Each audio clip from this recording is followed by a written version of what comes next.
I'm Angela Cherby from Fred Film Radio from the 81st Venice Film Festival. I'm here with Errol Morris and Jacob Soboroff, respectively director and executive producer of Separated. Good morning. Good morning. Mr. Morris, how did you and Jacob connect on this project? Because this film is based on his book, Separated, and Inside an American Tragedy. And so how did you two meet and how did you work together to build up the film? I read the book. I read the book. That seemed like a good starter. Jacob called me, and I told him how much I liked the book, how moved I was by the book, and we talked briefly about the possibility of a movie. Jacob asked me if I knew anybody who might be interested in making such a movie. I was too nervous to ask him directly. He tweeted about it, and you don't call Errol Morris and say, would you like to make a movie out of my book? Yeah. Sure you can. Next time I'll do that. And the truth of the matter is I did want to make the movie. I felt that it was a very, very important movie to make. Totally. Still do. It was a very urgent issue to be told. Widely for the world, because it's not only an American issue. One could go through the Trump administration and pick 100 different issues that are deserving of criticism and attention. This one in particular, I often remind people, if you have children,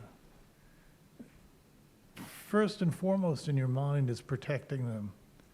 And the idea of nursing mothers having their children snatched away by the US government, it's unthinkable. Yeah. But yet it happened. You said it was urgent at the time. I think it's still still as is. urgent, if not more urgent, today, because I don't think it's conjecture or being subjective to say that it's hard to understand why people say this is the most shameful, or one of the most shameful chapters, I should say, in at least modern American history, if not in the larger picture of United States history, because the US government deliberately took away 5,500 children from their parents for no reason other than to harm the children and parents so that other people wouldn't come to the country.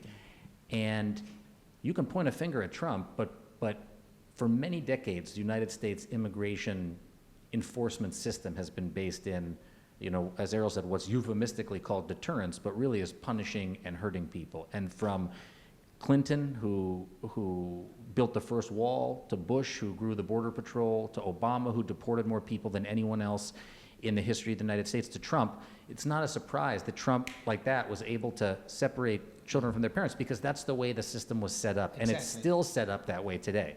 Yeah, this is one of the most appalling things that comes out of the film, that nothing has been done after that in order to prevent that to happen again. This is really tragic. The United States Congress could act, and under Democrats or Republicans, and permanently ban the practice of family separation as a tool of immigration enforcement.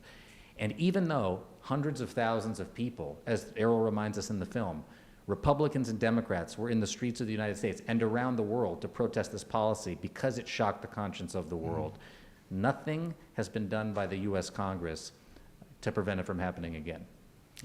Well, so let's hope that you're not here next year to do another movie on that. I wanted to ask you, why did you choose to put inside of the movie some fictional part? Which was the reason for that? Because it was the only way of telling the story effectively. There's no journalistic footage of children being separated from their parents. To tell that story, you really needed drama, you needed actors. I was very lucky to have two extraordinary actors who played the mother and the son to tell the story. And how difficult was it to get in touch with the officials in order to be interviewed? Because that would have been kind of a hard part. Not hard to get in touch with them, but virtually impossible to get them in front of a camera and to get them to talk. I think Errol probably we were talking about this last night, probably spoke with, in terms of people responsible for the policy or involved in it, twice as many people as ultimately appeared in the film because of how I think scared they were to be associated with this policy. Is that fair? A lot of people. A lot of Kirsten Nielsen is one example of a person I must have spoken to for literally hours. Tom Homan, who was head of ICE, actually came to my studio for an interview and then chickened out, sat in the green room for hours while a crew just waited on him. And he left. And he left without ever being Well, interviewed. well, it's sad, but it's understandable at some point, probably. Well, thanks a lot. Thanks a lot for the film, first of all, to Jacob Soboroff and Errol Morris for Separated here at the Venice Festival. I'm Angela Cherby for Fred, the Festival Insider. Thank you for having us. Thanks so much.